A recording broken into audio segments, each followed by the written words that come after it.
Yeah, 100%. 100점. Hi, I'm TJ and I'm from Sydney.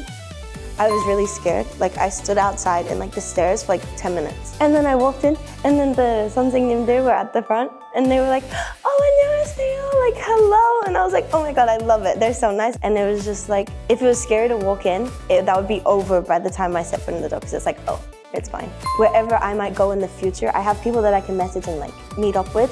And someone's like, oh, I'm going to Colombia. I'm like, oh, I know someone in Colombia. Or they're like, oh, I'm going to Japan. I'm like, oh, I know like 20 people in Japan. Or it's like, oh, I'm going to London. It's like, oh, I know like 2 people from there. Like Germany. Like I know people from everywhere now. And it's like before I came to in Korea, that was not a thing. And even just like living in Korea, you still don't meet so many people from all over the world. So it's like a home base. And it's like everybody reports from their home countries and then goes back and it's so cool.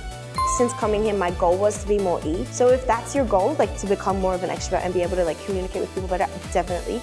Because you have to talk to so many different people from different places and also so many people that have so many different MBTIs. So I think if you want to like expand your like ability to deal with people, absolutely. If not, I also think it's fine. It's okay like if you're I or if you're E, like whatever you are, I think it's so fine here. I was here for like 9 months originally, right? My accommodation, my 9 months, and like everything else sorted for me in like 2 days. I was like, that's crazy. That's why when I came, I was like, if this has to be too good to be true. And then I walked in and I saw the white and I was like, oh, it's real. Obviously like for all my friends back home and like my family and stuff, they just see like me before I left, knowing no Korean, and then coming here and like being able to help them or ask someone if they have a question or something. So they've just seen like this big jump, like they haven't seen little by little. So they're like, where are you learning Korean? And I'm like, roaming Korea. I'm like, I think it has. Because when I first came, all I could say was, 안녕하세요, 감사합니다. That was it.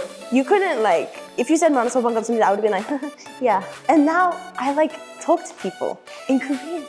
I love it here. I'll miss this place next year. Sad, but yeah, I definitely would. 감사합니다. 이따가 봐요.